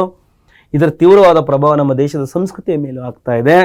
ಭಾರತ ಮುಂತಾದ ಅಭಿವೃದ್ಧಿಶೀಲ ರಾಷ್ಟ್ರಗಳು ಈ ಗವರ್ನೆನ್ಸನ್ನು ಜಾರಿಗೆ ತರೋದಕ್ಕೆ ಬಹಳ ಶ್ರಮಿಸ್ತಾ ಇದೆ ಅಂತ ನಾವು ಕನ್ನಡದಲ್ಲಿ ನಾವು ಈಗ ಹಿಂದಿಯಲ್ಲಿ ಏನೆಲ್ಲ ನಾವು ಅರ್ಥ ಮಾಡ್ಕೊಳ್ಳೋದು ನಾವು ಮತ್ತೊಮ್ಮೆ ಕನ್ನಡದಲ್ಲಿ ಅರ್ಥ ಮಾಡ್ಕೊಂಡ್ವಿ. ಈಗ ನಾವು ಮತ್ತೆ ಶಿಕ್ಷಕ್ ಅಭಿ और एक इंटरनेट से और एक प्रकार की सुविधा है, वो है ई गवर्नेंस के बारे में. ई गवर्नेंस द्वारा सरकार की सभी कामकाज, विवरण, अभिलेख, सरकारी आदेश आदि को यथावत लोगों को सूचित किया जाता है. इससे प्रशासन पारदर्शी बन सकता है. ಈ ಗವರ್ನೆನ್ಸ್ ಅಂತಕ್ಕಂಥ ಒಂದು ಅಳವಡಿಕೆಯಿಂದ ಸರ್ಕಾರದ ಎಲ್ಲ ಕೆಲಸ ಕಾರ್ಯಗಳು, ಸಭಿ ಕಾಮಕಾಜ್, ಸರ್ಕಾರದ ಎಲ್ಲ ಏನೆಲ್ಲ ಒಂದು ಗೌರ್ಮೆಂಟ್ ವರ್ಕ್ಸ್ ಇದೆಯಾ ಅದೆಲ್ಲ ಅದರ ಕೆಲಸಗಳ ಒಂದು ವಿವರಣೆ ಇರ್ಬೋದು, ಅಭಿಲೇಖ ಕಡತಗಳನ್ನಿರ್ಬೋದು, ಮತ್ತು ಗೌರ್ಮೆಂಟ್ ಆರ್ಡರ್ಸ್ನಿರ್ಬೋದು, ಇದ್ದಂತೆ ಜನಗಳಿಗೆ ಸೂಚಿಸ್ಬೋದಾಗಿದೆ, ಅವುಗಳನ್ನು ಮಾಹಿತಿಯನ್ನು ತಿಳಿಸ್ಬೋದಾಗಿದೆ. ಅದರಿಂದ ಇಡೀ ಆಡಳಿತ, ಇಡೀ ಒಂದು ಗೌರ್ಮೆಂಟಿನ ಒಂದು ಅಡ್ಮಿನಿಸ್ಟ್ರೇಷನ್ ಸ್ಟ್ರಕ್ಚರ್ ಏನಾಗುತ್ತಪ್ಪ ಅಂದರೆ ಪಾರದರ್ಶಿಯ ಕಣ್ಣಿಗೆ ಕಾಣುವಂತಿರುತ್ತೆ, ಬಹಳ ಪಾರದರ್ಶಕವಾಗಿರುತ್ತೆ ಅಂತೇಳಿ ಈ ವಿಧಾನದಿಂದ ಸರ್ಕಾರದ ನೀತಿ ನಿರೂಪಣೆಗಳು, ನಿಯಮಗಳು ಮತ್ತು ಆದೇಶಗಳು ಮತ್ತು ಮಾಹಿತಿಯನ್ನು ಜನಸಮುದಾಯಕ್ಕೆ ನಾವು ಬಹು ಸುಲಭವಾಗಿ ತಿಳಿಸ್ಬೋದು. ಇದರಿಂದಾಗಿ ಸಾರ್ವಜನಿಕ ಆಡಳಿತ, ಪಬ್ಲಿಕ್ ಅಡ್ಮಿನಿಸ್ಟ್ರೇಷನ್ ಅಂತಕ್ಕಂಥದ್ದು ಹೆಚ್ಚು ಎಲ್ಲರಿಗೂ ಯಾವುದೇ ಮುಚ್ಚುಮರೆಯಲ್ಲದೆ ಸಾಗೋದಕ್ಕೆ ಸಾಧ್ಯ ಆಗುತ್ತೆ. ಈ ಗವರ್ನೆನ್ಸ್ನ ಈ ಒಂದು ನಾವು ಇಮೇಜಸ್ಸನ್ನು ನಾವು ಗಮನಿಸ್ತಾ ಇದ್ದೀವಿ. ಮತ್ತು ಇದರಿಂದ ಆಗ್ತಕ್ಕಂಥ ಏನೆಲ್ಲ ಅನುಕೂಲಗಳು ಇದೆ ಅಂತೇಳಿ ನಮಗೆ ಈ ಚಿತ್ರಗಳು ನಮಗೆ ತೋರ್ಪಡಿಸ್ತಾ ಇದ್ದಾವೆ ಅಲ್ವ ಮಕ್ಕಳೇ. ಏನೆಲ್ಲ ಇದರಿಂದ ಆಗ್ತಕ್ಕಂಥ ಒಂದು ಅನುಕೂಲ ಮತ್ತು ಅನಾನುಕೂಲಗಳನ್ನು ಕೂಡ ನಾವು ನೋಡಬಹುದು. ಶಿಕ್ಷಕ್ ಅಭಿ इन सब बच्चों से इंटरनेट के बारे में अभी क्या कहने लगे हैं. देखो, इंटरनेट सचमुच एक वरदान है. उससे अतः उसने जीवन के हर क्षेत्र में अपना कमाल दिखाया है. जैसे चिकित्सा विज्ञान, कृषि, अंतरिक्ष ज्ञान, ವಿಜ್ಞಾನ, ಶಿಕ್ಷಾ ಆದಿ. ಇಂಟರ್ನೆಟ್ಟಿನ ನಿಜವಾಗ್ಲೂ ಒಂದು ಗಾಡ್ ಗಿಫ್ಟ್ ಅಂತ ತಿಳಿಬೋದು, ದೇವರ ಕೊಡುಗೆ ಅಥವಾ ಒಂದು ವರದಾನ ಅಂತ ನಾವು ತಿಳಿಬೋದು. ಅಂದರೆ ಮನುಷ್ಯನಿಂದ ಒಂದು ಸೃಷ್ಟಿಯಾಗಿರ್ತಕ್ಕಂಥ उसने जीवन के हर क्षेत्र में ಅದು ಜೀವನದ ಪ್ರತಿಯೊಂದು ಕ್ಷೇತ್ರದಲ್ಲಿ ತನ್ನ ಜಾದುವನ್ನು ಕಮಾಲ್ ಮೀನ್ಸ್ ಜಾದು ದ ಮ್ಯಾಜಿಕ್ ಅನ್ನು ಅದು ತೋರ್ಪಡಿಸಿದೆ. ಜೈಸೆ ಚಿಕಿತ್ಸಾ ಮೇ ಬಿ ಇಸ್ಕಾ ಪ್ರಯೋಗ हो गया है. ಚಿಕಿತ್ಸೆಯಲ್ಲಿ ಕೂಡ ಟ್ರೀಟ್ಮೆಂಟಲ್ಲೂ ಕೂಡ ಇವತ್ತು ಅಂಥ ಇಂಟರ್ನೆಟ್ ಮೂಲಕ ನಾವು ಅನೇಕ ಎಕ್ಸ್ರೇ ಇರ್ಬೋದು, ಸ್ಕ್ಯಾನಿಂಗ್ ಇರ್ಬೋದು, ಅವುಗಳ ಒಂದು ರಿಪೋರ್ಟನ್ನು ಕೂಡ ನಾವು ಇಂಟರ್ನೆಟ್ ಸಹಾಯದಿಂದಲೇ ಕೂಡ ಮಾಡೋಕ್ಕೆ ಸಾಧ್ಯ ಇದೆ. ಇಂಟರ್ನೆಟ್ ಸಹಾಯದಿಂದಲೇ ಅನೇಕ ಟ್ರೀಟ್ಮೆಂಟ್ ಚಿಕಿತ್ಸೆ ಅಂತಕ್ಕಂಥದ್ದು ಕೊಡಲಾಗ್ತಾ ಇದೆ. ಅದರಿಂದ ಗುಣವಾಗ್ತಕ್ಕಂಥ ನೋಡ್ಬೋದು. ಮತ್ತು ಅಗ್ರಿಕಲ್ಚರಲ್ಲಿ ಕೃಷಿಯಲ್ಲಿ ಕೂಡ ನಾವು ಅಳವಡಿಕೆಯನ್ನು ಮಾಡ್ತಾ ಇದ್ದೀವಿ. ಬಿತ್ತನೆ ಏನು ಮಾಡ್ಬೋದು, ಡ್ರೋನ್ ಮೂಲಕ ನಾವು ಬಿತ್ತನೆ ಮಾಡ್ತಕ್ಕಂಥದ್ದು ನೋಡ್ಬೋದು. ಮತ್ತು ವಾಟರನ್ನು ಸಪ್ಲೈ ಮಾಡತಕ್ಕಂಥದ್ದು ಇರ್ಬೋದು. ಮತ್ತು ಅಂತರಿಕ್ಷ ಜ್ಞಾನ ಅಂದರೆ ನಾವೆಲ್ಲ ಒಂದು ಸ್ಯಾಟಲೈಟ್ ಏನೆಲ್ಲ ಒಂದು ಪ್ರೊಸೆಸ್ಸನ್ನು ನಾವು ಇಂಟರ್ನೆಟ್ ಮುಖಾಂತರ ನಾವು ನಿಭಾಯಿಸ್ಬೋದು. ಉಪಗ್ರಹಗಳ ಉಡಾವಣೆ ಇರ್ಬೋದು, ಅವುಗಳ ಒಂದು ಚಲನವನ್ನು ನಾವು ಗಮನಿಸ್ಬೋದು. ಜೊತೆಗೆ ಸೈನ್ಸಲ್ಲಿ ವಿಜ್ಞಾನದ ಒಂದು ಅನೇಕ ಆವಿಷ್ಕಾರಗಳು ಇಂಟರ್ನೆಟ್ನ ಒಂದು ಸಹಾಯದಿಂದ ಮಾಡ್ಬೋದು. ಮತ್ತು ಎಜುಕೇಷನ್ ಶಿಕ್ಷಣ ಕ್ಷೇತ್ರದಲ್ಲಿ ಇಂಟರ್ನೆಟ್ನ ಒಂದು ಬಳಕೆ ನಾವೆಲ್ಲ ಇವತ್ತೇನು ಪರೀಕ್ಷೆ ಚಾನಲ್ ಮೂಲಕ ನಾವು 10th ಸ್ಟ್ಯಾಂಡರ್ಡಿನ ಅನೇಕ ವಿಷಯಗಳನ್ನು ನೀವು ಇಲ್ಲಿ ಅನೇಕ ಸ್ಮಾರ್ಟ್ ಬೋರ್ಡ್ ಮುಖಾಂತರ ನೀವು ಚೆನ್ನಾಗಿ ಅರ್ಥ ಮಾಡ್ಕೊತೀರ. ಇಲ್ಲಿ ಇಮೇಜಸ್ಗಳ ಮುಖಾಂತರ ಇದಕ್ಕೆ ಪ್ರತ್ಯೇಕವಾಗಿ ಪಾಠಕ್ಕೆ ರಿಲೇಟೆಡ್ ಆಗಿರ್ತಕ್ಕಂಥ ಒಂದು ಅನೇಕ ಸಂಗತಿಗಳು ಇಂಟರ್ನೆಟ್ ಸಹಾಯದಿಂದ ನಿಮಗೆ ಭಾಳ ಸರಳವಾಗಿ ಅರ್ಥವಾಗುತ್ತಲ್ವಾ. ಇಂಟರ್ನೆಟ್ ನಿಜವಾಗಿ ಒಂದು ವರದಾನವಾಗಿದೆ. ಅದು ಜೀವನದ ಪ್ರತಿ ಕ್ಷೇತ್ರದಲ್ಲಿ ಅದ್ಭುತವನ್ನು ತೋರಿಸಿದೆ. ಚಿಕಿತ್ಸೆ, ಕೃಷಿ, ಅಂತರಿಕ್ಷ ಜ್ಞಾನ, ವಿಜ್ಞಾನ, ಶಿಕ್ಷಣ ಮುಂತಾದವುಗಳಲ್ಲಿ ಏನಂತ ನಾವು ಹಿಂದಿ में दिया गया ವಾಕ್ಯಾಂಶಂ को ಕನ್ನಡ में भी ಅರ್ಥ ಮಾಡ್ಕೊತಾ ಇದ್ದೀವಲ್ವಾ. ಸಶಸ್ತ್ರ ಪಡೆಗಳು ಮತ್ತು ರಾಷ್ಟ್ರ ರಕ್ಷಕ ಸಂಸ್ಥೆಗಳಲ್ಲಿಯೂ ಅಂತರ್ಜಾಲವು ಮಹತ್ವದ ಪಾತ್ರವನ್ನು ನಿರ್ವಹಿಸ್ತದೆ. ಕೇವಲ ಅಷ್ಟು ವಿಷಯ ಮಾತ್ರ ಅಲ್ಲ, ನಮ್ಮ ಒಂದು ಸಶಸ್ತ್ರ ಪಡೆ ಅಂತ ಇದೆಯಲ್ವಾ, ಆ ಸೀಮಾ ಬಲದಲ್ಲಿ ಮತ್ತು ಇಡೀ ಒಂದು ರಾಷ್ಟ್ರದ ಒಂದು ರಕ್ಷಣೆಯಲ್ಲೂ ಕೂಡ ನಾವು ಮಿಲ್ಟ್ರಿನಲ್ಲೂ ಕೂಡ ನಾವು ನೋಡ್ಬೋದು. ಮಿಲ್ಟ್ರಿ ಫೋರ್ಸಲ್ಲಿ ಕೂಡ ನಾವು ಮತ್ತು ದೇಶದ ರಕ್ಷಣೆಗೆ ಅಂತರ್ಜಾಲದ ಮುಖಾಂತರ ಅನೇಕ ಶತ್ರುಗಳನ್ನು ನಾವು ನಿಗಾವಹಿಸ್ಬೋದು. ಏನೆಲ್ಲ ಆಗ್ತಾಯಿದೆ ಅಂತ ಅಂತರ್ಜಾಲದ ಮುಖಾಂತರ ನಾವು ಸೆರೆ ಹಿಡಿಬೋದು. ಓಕೆ, आगे चलकर 16 अंश इंटरनेट एक और वरदान है तो दूसरी ओर हो अभिशाप भी है. इंटरनेट की वजह से पायरेसी, बैंकिंग फ्रॉड, हैकिंग, सूचना और खबरों की चोरी आदि बढ़ रहे. इंटरनेट ಇಂದ ಆಗ್ತಕ್ಕಂಥ ಅನೇಕ ಅನುಕೂಲಗಳನ್ನು ನಾವು ತಿಳಿತಾ ಬಂದಾಗ ಮತ್ತೆ ಇದರಿಂದ ಕೇವಲ ಅನುಕೂಲ ಮಾತ್ರ ಇದೆಯಾ? ಅನುಕೂಲ ಮಾತ್ರ ಇಲ್ಲ. ಒಂದು ಕಡೆ ಇದು ವರದಾನ ಆದರೆ ದೂಸರಿ ಓರ್ ಮತ್ತೊಂದು ಕಡೆ ಇದು ಅಭಿಶಾಪ ಅಂದರೆ ಬಹಳ ಪ್ರತಿಕೂಲಕಾರಿಯಾಗಿದೆ. ಯಾವ ರೀತಿಯಪ್ಪ ಅಂದರೆ ಇದರಿಂದ ಈ ಕಾರಣದಿಂದ ಒಂದು ಅನೇಕ ವಿಷಯಗಳನ್ನು, ಖಾಸಗಿ ಸಂಗತಿಗಳನ್ನು, ಪ್ರೈವೇಸಿ ಮ್ಯಾಟ್ರ್ಗಳನ್ನು ಅಥವಾ ಕೆಲವರೊಬ್ಬರ ಒಂದು ವಿಚಾರಗಳನ್ನು ಪೈರಸಿ ಮಾಡ್ತಕ್ಕಂಥದ್ದು, ಕದಿತಕ್ಕಂಥದ್ದು, ಬ್ಯಾಂಕಿಂಗ್ ಫ್ರಾಡ್ ಅಂದರೆ ಹಣವನ್ನು ದೋಚ್ತಕ್ಕಂಥ ಒಂದು ಅನೇಕ ಹ್ಯಾಕರ್ಸನ್ನು ನೀವು ಗಮನಿಸ್ತೀರ. ಹ್ಯಾಕಿಂಗ್ ಮಾಡ್ತಕ್ಕಂಥ ಅಂದರೆ ಮಾಹಿತಿ ಇರ್ಬೋದು, ಯಾವುದೇ ಸುದ್ದಿಗಳನ್ನು ಕದಿತಕ್ಕಂಥದ್ದು ಮುಂತಾದವುಗಳ ಹೆಚ್ಚಾಗ್ತಾಯಿದೆ ಇತ್ತೀಚಿನ ದಿನಮಾನಗಳಲ್ಲಿ. ಮುಕ್ತ ವೆಬ್ಸೈಟ್, ಓಪನ್ ವೆಬ್ಸೈಟ್ ಮುಖಾಂತರ ಅನೇಕ ಅನುಚಿತ ಸಂಗತಿಗಳನ್ನು ನೋಡೋದಿರ್ಬೋದು. ಚಾಟಿಂಗ್ ಮುಖಾಂತರ ಅನೇಕ ತೊಂದರೆಗಳಿಗೆ ಸಿಗಾಕಂತಕ್ಕಂಥ ಒಂದು आदि से युवा पीढ़ी ही नहीं, बच्चे भी इंटरनेट की कबंद बाहों के पास में फंसे हुए हैं. ಯುವ ಸಮುದಾಯ ಮಾತ್ರ ಅಲ್ಲ, ಮಕ್ಕಳು ಕೂಡ ಒಂದು ಇಂಟರ್ನೆಟ್ನ ಒಂದು ಈ ಬೃಹತ್ತಾದ ಒಂದು ತೋಳು. ಕಬಂದ ಬಾಹ ಅಂದರೆ ಪುರಾಣದಲ್ಲಿ ಬರ್ತಕ್ಕಂಥ ಮುಂದಿನ ಸ್ಲೈಡ್ಸಲ್ಲಿ ಕಬಂದ ಅಂದರೆ ಯಾರು, ಯಾಕೆ ಈ ಪದಗಳನ್ನು ಉಲ್ಲೇಖ ಮಾಡಲಾಗಿದೆ ಅಂತ ನೀವು ಅರ್ಥ ಮಾಡ್ಕೋಬೋದು. ಹೇಳ್ತೀನಿ ನೋಡಿ. ಆ ರೀತಿ ಬಹಳ ಕಬಂದ ರಾಕ್ಷಸನ ರೀತಿ ತೋಳುಗಳ ಎಷ್ಟು ವಿಸ್ತಾರವಾಗಿತ್ತೋ ಅಷ್ಟು ಇದು ವ್ಯಾಪಿಸಿದೆ. ಅಂದರೆ ಚಿಕ್ಕವರು ದೊಡ್ಡವ್ರನ್ನ ಕೂಡ इससे वक्त का दुरुपयोग होता है और बच्चे अनुपयुक्त और अनावश्यक जानकारी हासिल कर रहे हैं, इसलिए आप लोगों को इंटरनेट से सचेत रहना चाहिए. ಮಕ್ಕಳಿವತ್ತು ಅನುಪಯುಕ್ತವಾದ ಅಂದರೆ ಉಪಯೋಗ ಬರದಲೇ ಇರ್ತಕ್ಕಂಥದ್ದು, ದುರುಪಯೋಗ ಆಗ್ತಕ್ಕಂಥ ಸಂದರ್ಭ ಇಲ್ಲಿ ಅನುಪಯುಕ್ತ ಸಂಗತಿಗಳನ್ನು ಅನಾವಶ್ಯಕ ನೀಡಿಲ್ದಲೇ ಇರ್ತಕ್ಕಂಥ ಒಂದು ಮಾಹಿತಿಯನ್ನು ಗಳಿಸ್ಕೊಂಡು ಅವರು ಕೂಡ ದಾರಿ ತಪ್ಪತಕ್ಕಂಥ ಸಾಧ್ಯತೆ ಇಲ್ಲಿ ಇದೆ ಅಂತೇಳಿ ನಾವು ತಿಳಿಬೋದು. ಇಂಟರ್ನೆಟ್ ನೋಡೋ ದಿಶೆಯಲ್ಲಿ ಏನೆಲ್ಲ ಒಂದು ನೋಡಿ, ಬ್ಯಾಂಕನ್ನು ಹ್ಯಾಕರ್ಸ್ಗಳಿರ್ತಾರೆ, ಫ್ರಾಡ್ ಮಾಡೋದಿರ್ತಾರೆ, ಕೆಲವೊಂದು ನಕಲಿ ಸಂದೇಶಗಳನ್ನು ಕಳಿಸ್ತಕ್ಕಂಥದ್ದು, ನಕಲಿ ಲಿಂಕ್ಗಳನ್ನು ಕಳಿಸ್ತಕ್ಕಂಥದ್ದು. ಓಕೆ, टिप्पणी कबंद बाहे के बारे में. कबंद नामक एक राक्षस था जिसकी बाहें लंबी होकर कहीं भी पहुंच सकती थी. ಕಬಂದ ಅಂತಕ್ಕಂಥ ಹೆಸರಿನ ಒಬ್ಬ ರಾಕ್ಷಸ ಇದ್ದ. ಅವನ ತೋಳುಗಳು, ಬಾಹೆ ಮೀನ್ಸ್ ತೋಳುಗಳು, ಶೋಲ್ಡರ್ ಬಹಳ ವಿಸ್ತಾರವಾಗಿತ್ತು. ಅವನು ಎಲ್ಲಿಗನ ಚಾಚಿರು ಕೂಡ ಅದು ಅಷ್ಟೇ ಇನ್ನೂ ಎಕ್ಸ್ಪ್ಯಾಂಡ್ ಆಗ್ತಾ ಇತ್ತು. हागागी कहा जाता है कि उसने अपनी बाहों में श्री राम और लक्ष्मण को फंसाया था, तब श्री राम ने उसकी बाहों को काट दिया था। ಅವನು ತನ್ನ ತೋಳನ್ನು ಚಾಚಿ ರಾಮಾಯಣ ಕಾಲದಲ್ಲಿ ರಾಮನನ್ನ ಮತ್ತು ಲಕ್ಷ್ಮಣನನ್ನ ತನ್ನ ತೋಳಲ್ಲೇ ಸಿಗಾಕ್ಸ್ಕೊಂಡಿದ್ದ, ಬಂಧಿಸ್ಕೊಂಡಿದ್ದ. ಅವಾಗ ಏನು ಮಾಡ್ತಾನೆ, ಶ್ರೀರಾಮ ಅವನ ತೋಳಗಳನ್ನೇ ಕತ್ತರಿಸ್ತಾನೆ. ಆ ರೀತಿ ಅಷ್ಟು ಕಬಂಧ ರಾಕ್ಷಸ ಹೆಂಗೆ ವ್ಯಾಪಿಸ್ಕೊಂಡನು, ಆ ರೀತಿ ಅಂತರ್ಜಾಲ ಕೂಡ ಇಲ್ಲಿ ಈ ಪ್ರಸ್ತುತ ಪಾಠ ಇಂಟರ್ನೆಟ್ಗೆ ವ್ಯಾಪಕ ಪ್ರಭಾವ, ಇದರ ಒಂದು ಬಹಳ ಎಫೆಕ್ಟಿವ್ ಆಗಿರ್ತಕ್ಕಂಥ ಒಂದು ಪ್ರಭಾವವನ್ನು, ವಿಸ್ತಾರವಾಗಿರ್ತಕ್ಕಂಥ ಪ್ರಭಾವವನ್ನು ನಾವು ದಿಖಾನೆ ಕೆ ಲಿಯೆ ಶಬ್ದೋಂಕ ಇನಿ ಶಬ್ದೋಂಕ ಪ್ರಯೋಗ, ಈ ಕಬಂಧ ಬಾಹ ಅಂತಕ್ಕಂಥ ಶಬ್ದವನ್ನು ನಾವಿಲ್ಲಿ ಬಳಕೆ ಮಾಡಿದ್ದೀವಿ. ಓಕೆ, एक बात याद रखना कि इस क्षेत्र की क्रांति निरंतर चलती रहेगी. ಒಂದು ಮಾತು ನಮಗೆ ನೆನಪಾಗಿರಬೇಕು, ಏನಪ್ಪ ಅಂದರೆ ಈ ಕ್ಷೇತ್ರ ಅಂದರೆ ಇಂಟರ್ನೆಟ್ಟಿನ ಒಂದು ಈ ಕ್ಷೇತ್ರದಿಂದಾಗಿ ಕ್ರಾಂತಿ ಅಂತಕ್ಕಂಥ ಬದಲಾವಣೆ ನಿರಂತರವಾಗಿ ನಡೀತಲೇ ಇರುತ್ತೆ, ಇದು ಸ್ಟಾಪ್ ಆಗಿಲ್ಲ. ಇವತ್ತು ಏನೋ ಒಂದು ಇನ್ವೆನ್ಷನ್ ಆಗಿದೆ ಅಂದರೆ ನಾಳೆಗೆ ಇನ್ನೊಂದು ಏನೋ ಒಂದು ಇನ್ವೆನ್ಷನ್ ಆಗಿ ಹೊಸ ಹೊಸ ಒಂದು ಸಂಗತಿಗಳು, ಹೊಸ ಹೊಸ ಒಂದು ಡೆವಲಪ್ಮೆಂಟ್ಸನ್ನು ನಾವಿಲ್ಲಿ ನೋಡ್ತಾ ಹೋಗ್ತೀವಿ. पाठ का आशय है, इस पाठ हमको किन अंशों को देने के लिए बहुत ही आशय करता है कि ಏನು ಈ ಪಾಠದ ಒಂದು ಆಶಯ ನಮಗೆ ಬಯಸ್ತಕ್ಕಂಥದ್ದು ಆರೈಕೆ ಅಂದರೆ वैज्ञानिक आविष्कारों ने मानव जीवन को सुविधाजनक बनाया है. इंटरनेट से मानव की जीवन शैली और उसकी सोच में क्रांतिकारी परिवर्तन हुआ है. ಇಂಟರ್ನೆಟ್ನ ಒಂದು ಆವಿಷ್ಕಾರದಿಂದ, ವೈಜ್ಞಾನಿಕ ಒಂದು ಈ ಆವಿಷ್ಕಾರ, ಸೈಂಟಿಫಿಕ್ ಇನ್ವೆನ್ಷನ್ನಿಂದ ನಮಗೆ ಮಾನವ ಜೀವನ ಬಹಳ ಸುಗಮ ಆಗ್ತಾ ಇದೆ, ಸುಲಭದಾಯಕವಾಗಿದೆ. ಮತ್ತು ಮಾನವನ ಜೀವನ ಒಂದು ಲೈಫ್ ಸ್ಟೈಲ್ ಮತ್ತು ಅವನ ಒಂದು ಆಲೋಚನೆಯ ಒಂದು ದಿಕ್ಕು ದೆಸೆ ಏನಾಗಿದೆ, ಬಹಳ ಪರಿವರ್ತನೆ ಉಂಟಾಗಿದೆ.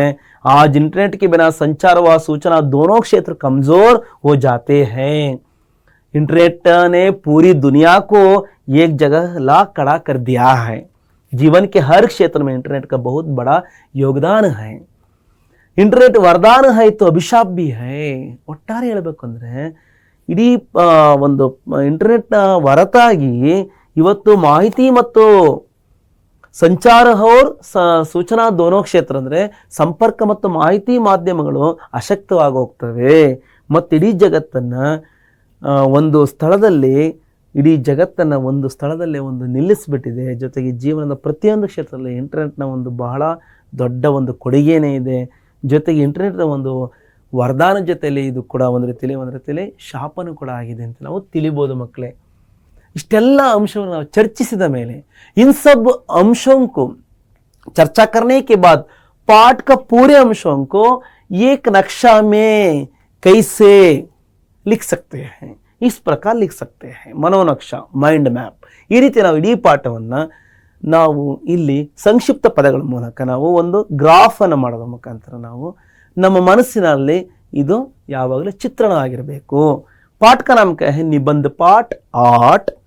पाठ का नाम इंटरनेट क्रांति एक संकलित भाग का पाठांश है. इस पाठ के लेखक नहीं है, संकलित. सबसे पहला अंश क्या है? शुरू में अंतर्जाल के बारे में, नेटवर्क अथवा अंतर्जाल का अर्थ समझ लेते हैं. ನಾವು ಅರ್ಥ ಮಾಡ್ಕೊಂತೀವಿ अंतर्जाल अंद्रेनु. उसके बाद दूसरा अंश संचार माध्यम आधुनिक जीवन शैली का महत्वपूर्ण अंग बन गया है. ಸಂಚಾರ ಸಂಪರ್ಕ ಮಾಧ್ಯಮಗಳು ಇವತ್ತು ಆಧುನಿಕ ಜೀವನದ ಒಂದು ಪ್ರಭಾವಶಾಲಿ ಒಂದು ಮಹತ್ವಪೂರ್ಣವಾಗಿರ್ತಕ್ಕಂಥ ಒಂದು अंश आಗಿದೆ. तीसरा इंटरनेट बैंकिंग के बारे में भी जानकारी मिलता है हमको इस पाठ के द्वारा.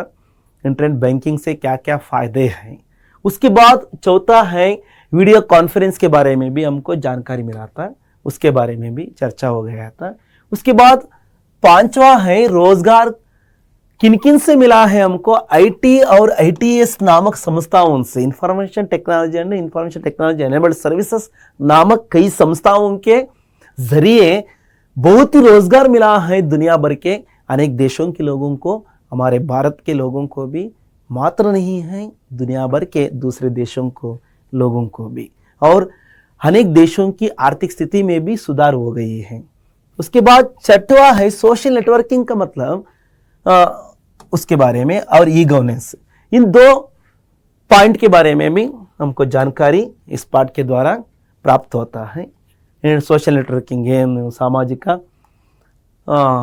ಜಾಲತಾಣಗಳು, ಮತ್ತು ಈ ಪ್ರಶಾಸನ ಅಂದರೆ ಈ ಆಡಳಿತದ ಬಗ್ಗೆ ನಾವು ತಿಳ್ಕೊಂಡ್ವಿ.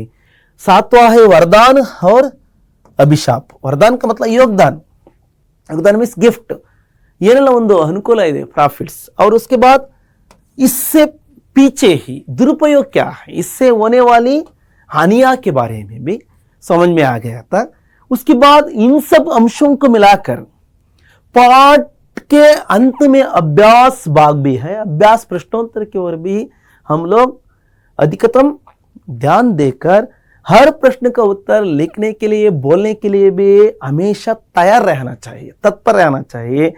1, 2, 3 वाक्य के प्रश्नों को रिक्त स्थान, विलोम शब्द, जोड़कर लिखिए, अनुरूपता और अनुवाद सभी खूब अभ्यास करें, ಚೆನ್ನಾಗಿ अभ्यास ಮಾಡಿ। ओके, उसके बाद भाषा ज्ञान भी है।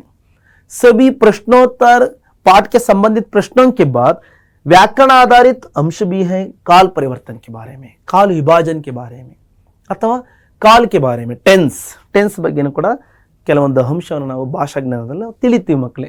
ಇಂತಿಷ್ಟು ವಿಚಾರ ನಾವು ಅರ್ಥ ಮಾಡ್ಕೊಂಡ್ಮೇಲೆ ನಾವು ನೀವೆಲ್ಲ ಇದುವರೆಗೂ ಪಾಠದ ಒಂದು ಸಾರಾಂಶವನ್ನು ನಾವು ತಿಳಿತಾ ಬಂದಿದ್ದೀವಿ। अधिकतम जानकारी के हेतु और एक वीडियो में भी देख सकते हैं सारे बच्चे, ಎಲ್ಲ ಮಕ್ಕಳು ನೀವು ಮತ್ತೊಂದು ವಿಡಿಯೋದಲ್ಲೂ ಕೂಡ ನೀವು इंटरनेट क्रांति के बारे में हमारे चैनल पे सबको मिलेगा, ढूंढ कर देखिए, ಎಲ್ಲ ಹುಡುಕಿ ನೋಡಿ।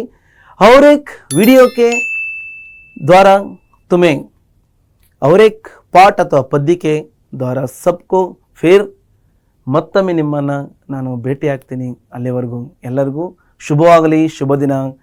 सबको बहुत बहुत धन्यवाद।